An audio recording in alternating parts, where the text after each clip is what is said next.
Hello. In this video I'm going to take a break from doing book hauls, talk about collecting Daw paperbacks. I think the timing is good. Jake at Pulp Mortem recently released a deep dive video on Daw books, so I thought I would add a few comments about them myself and perhaps a little bit about my collecting of them. I'm going to start by mentioning this magazine, which is called Luna. I only have this one copy, and I assume that I only collected this because it talked about the forming of Daw books. So basically it says that Donald A. Wollheim resigned as editorial vice president at Ace on October the 15th, that is 1971.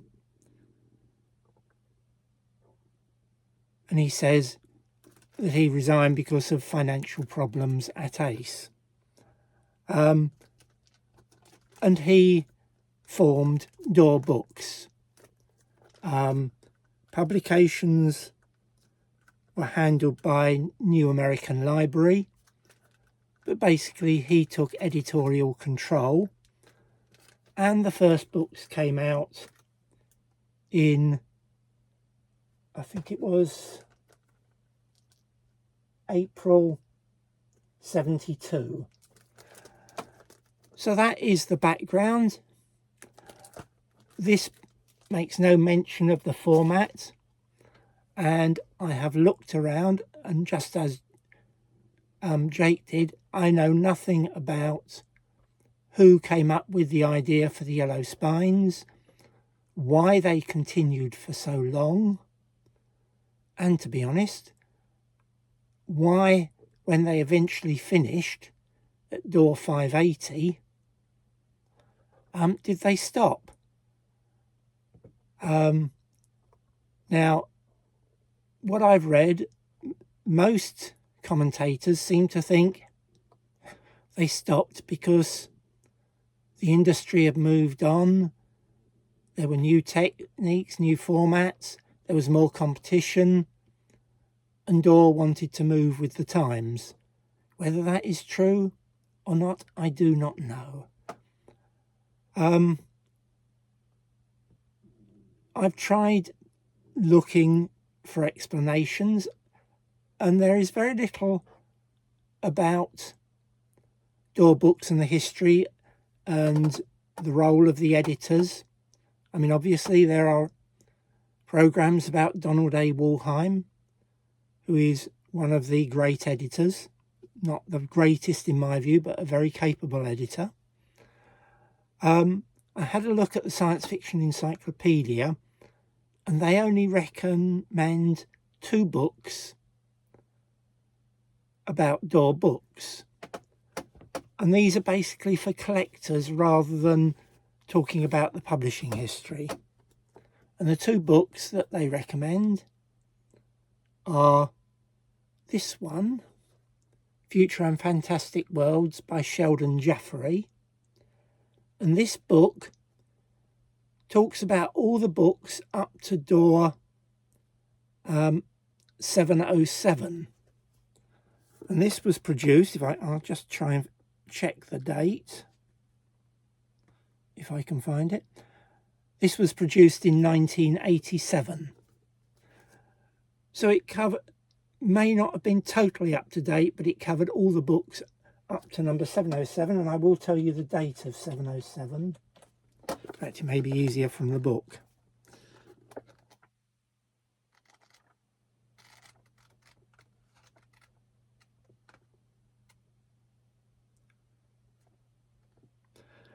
May 87. So it was reasonably up to date. So it covered all the books produced up to May 87, which is basically covering the first 15 years of Daw.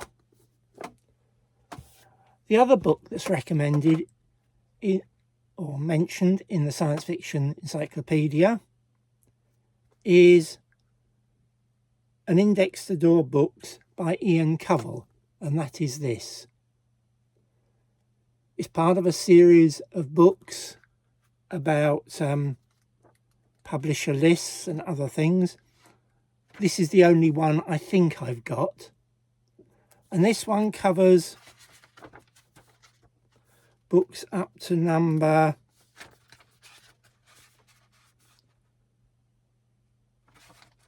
just be a second. 781. So this was produced in 1989, so it's slightly extended the books covered by Sheldon Jaffery, but this is basically just a list of titles and some other information about the books. And unlike the Sheldon Jaffery book, it doesn't talk about the history of each book and other information about it. So I suppose an interesting question is, why do door collectors stop at 580? Are they purely influenced by the colour and the format? And I have to admit, a row of door books on a shelf is impressive. And I keep all my doors in one place. They don't get sorted by author. They're kept in strictly number sequence. And my assumption is that when Donald moved from Ace, he probably recognised the power of series and certain liveries to attract the customers and the collectors. So my assumption is that once they'd picked the design for the first few, he decided to carry on to try and establish a group of collectors who wanted to collect the full series. Now that's only my assumption. I have no inside information. And that is it. In terms of other information, when I started collecting, or when I determined that I was going to try and collect all the yellow spines, there were sites on the internet with a full list. Now, I think the site that I originally used has closed down, but you can certainly find a full list of all the doors on the SFDB, the Science Fiction Database. So the information is all available online. Second, can I say that I'm not going to cover all the door yellow spines. That series has been covered by one or two YouTubers or booktubers. The person I watched who collected the lot was Kenny RH. So if you want to see his efforts at collecting all of the door books, have a look for his channel. He no longer does regular videos. I don't think he's released one for well over a year. Oddly enough, I actually sold a number of books to him several years ago. So because I used to upgrade my doors, I had duplicates from time to time, and I did sell a few to him. That covers all I'm going to say in general about door. I mean, I'm going to express my view that if you've collected doors, then there is an argument to say you should carry on number 580. You could use different criteria. Donald A. Wollheim was still the editor to certainly in the low 600s when his daughter took over the main editorship. So you could say you wanted to collect all the doors that he edited or was responsible for. Donald A. Wollheim didn't die till 1990. So you could perhaps decide to collect all the way up to, I'm guessing it's a number in the 800s. Or you could do what I did when I first started. I chose an arbitrary number and decided to collect the first 600. I thought that was a nice round number, and that's what I collected. Subsequent to that, I did extend my collecting up to number 1000, and subsequent to that, I collected up to about 1500. I won't swear I've got all the latest ones, and at which point I decided it was time to finish. Nowadays, they're probably in the region of number 2000, and if they haven't reached it, they surely will very soon. So there are arguments over where perhaps one should think about finishing one's collecting of door books. Now, what I thought I would do, and what I'm going to do in this video, is show you the first books that came after number 580. The Book of Ptath, I don't know how you, or Tath, I'm not certain how you're supposed to pronounce that. And this is door 580. As you can see, it's a yellow spine. And that was the last one. I would just say, for those who are asked, what is the last door yellow spine? There are arguments it's not this. This is the last door book collectors yellow spine. But that same month, there were 2 or possibly 3 reprints. If you just give me a minute, I will look for the right page in this book.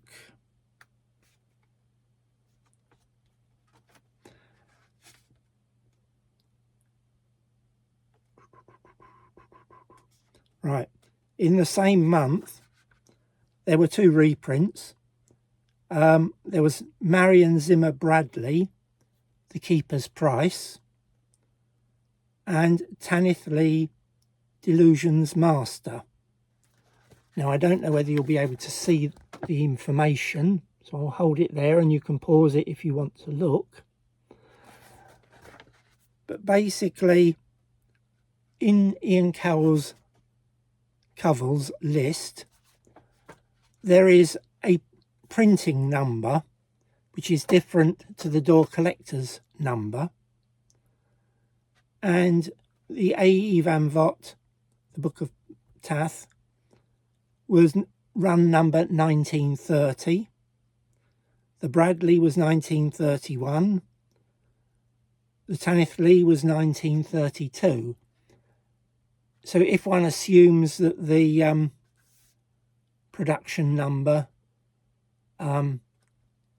determines which was the last one printed, you could possibly say it's the Tanith Lee.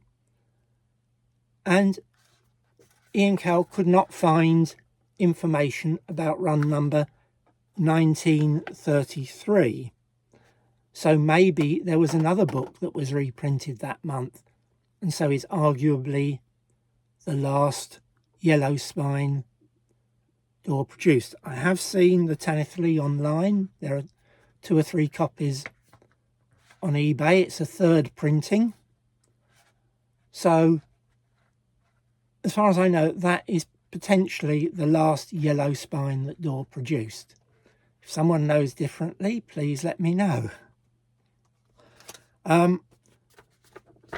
So what I will show you, if I go back to this, all books show that number up here. So I don't know whether you can see, but basically along the line, along this line of information, it's got DAW.87997, which seems to be a number that's reproduced on all the door books. Then it has the reference UE1930. So that 1930 shows the production run. Now Ian Cowell tried to identify all of the production runs and was unable to do so. He did work with Donald A. Wollheim, or with his consent, but they never managed to identify all. And there are about 80 or over 80 runs for which they couldn't determine what book was produced or whether the number wasn't used. I don't have much access to sort of reprints and all the rest. I did do a little bit of checking. I found one of the numbers that he hadn't found. I found which book was reprinted for it. And I also found another book with the run number that he got recorded as belonging to a different book. So that's a little bit of history about the information on here. For those who are interested, this one I said is UE 1930. Originally, Daw used to change the second letter to reflect the price, but around, I'm thinking somewhere in the 300s, they changed and made all of the books a UE book. So before that, you know, there might have been a UT or a UW or a UY where that letter represented the price. So what I'm going to do now is carry on and show you the next 20 or so books. And I think you'll agree the quality carries on and is not out of line with the quality in terms of the Daw Yellow Spines. So number 581 is the 1984 Annual World's Best SF, edited by Donald A. Wollheim. And this is the first Daw book that had wraparound art. A number of the ones after this did that. Some just had the art on the front cover. And I'm going to pause it now so I can sort out my thoughts. And rather interestingly, Sheldon Jaffrey, in his book, commenting about the change, he doesn't say why they changed from Yellow Spines to the different formats, but I'm going to quote, I'm not going to try and sing it. He said, excuse me, just give me a second.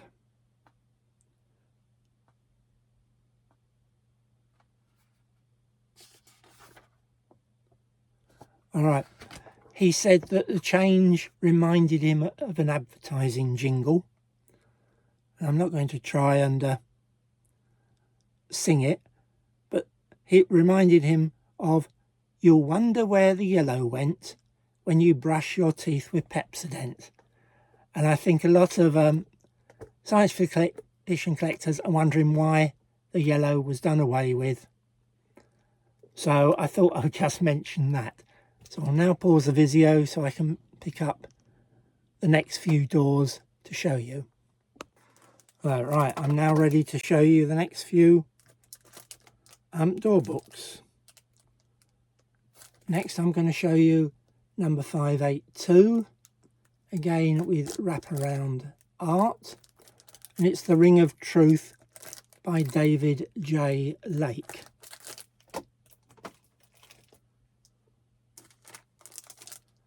And number 583 is The Last Amazon by A. Bertram Chandler. Now you'll see this one does not have wraparound art. Instead, they've put a small version of the art on the front cover on the back cover. So again, like the earlier book, this is part of a series, the John Grimes novels. So although they changed the format, they carried on doing various series. Number 584, Lin Carter, Down to a Sunless Sea. And again, a small version of the cover art on the rear cover. And then we have The Man of Gold by M.A.R. Barker. And it looked, well, there's not a lot to see, but it looks as though it's sort of in a wraparound art format again. Next is The Parallel Man by Richard Purtill. And they've gone back to a small version of the art on the rear cover. And next, again another series carrying on, Star Search by Colin Capp. This is Cage World number 4. I did read them a few years ago, and I remember I did quite enjoy them. Nothing too serious or special, but an enjoyable series. Carrying on,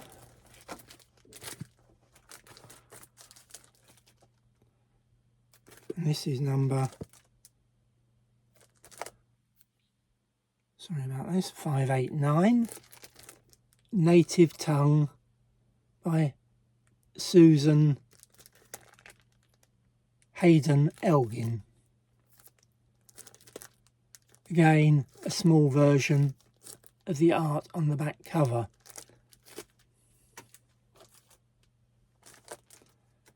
Next is a Bob Shaw, The Series Solution. And this one is just a plain black cover on the back. So no artwork, with just some text. So they did vary the format going forward.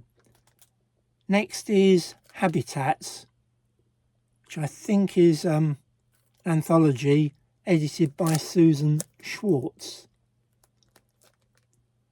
I haven't read this, but I do have vague recollections that it was moderately collectible when I was trying to collect. You know, people were after copies of this one. So whether that means that there are some really good stories in there, I do not know. Next, Hellquad by Ron Goulart.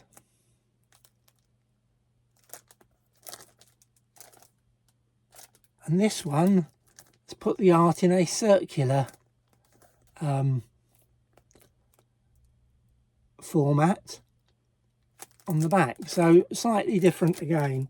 So they were experimenting with the art, and I think the art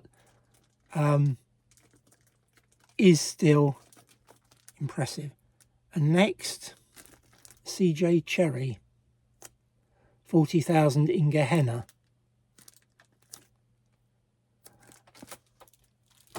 And I will pause it to just go and get the next few. Carrying on, and these will be the last few that I do. Next is Isaac Asimov presents the Great SF Stories number 12, i.e. that's for 1950. So a well thought of series and well worth trying to collect. Next is a Fred Pohl, Demon in the Skull. I find that interesting as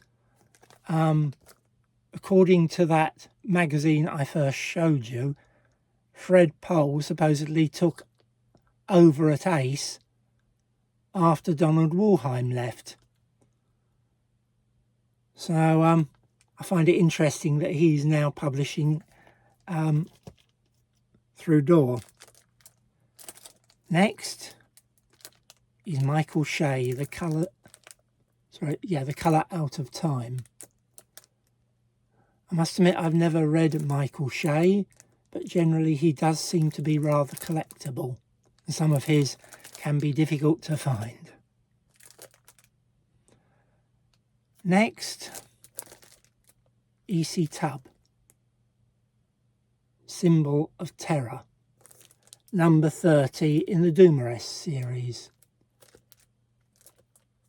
Again, seems to be wraparound art. I enjoyed reading the Dumarest series. I don't think they were particularly special. Now I will, if I carry on doing this series, and if you'd like to see more, please leave a comment. But Symbol of Terror was number 30, and the last one that Door published was number 31. So when I get to that, I might tell you a bit more about what I've been told about that. But that's it for now. Next, another one of their long-running series, The Year's Best Fantasy Stories, number 10, edited by Lynn Carter, edited by Arthur W. Saha. Next, Seg the Bowman, a long-running series, that one. This is number 32 in the Dre Prescott series. I have never read that series. Next, which is number 599, a John Brunner, Time Scoop. And I will finish with number 600, which is a Marion Zimmer Bradley, City of Sorcery. Now, there has been a bit of controversy about Marion. I don't let such controversies affect my collecting. All I will say is the books of hers that I did read, I thought were well written. So I'm not going to say any more on that. As I said, if you would like to see more books and like me to do another video like this, please leave a note in the comments. Thank you, that's all.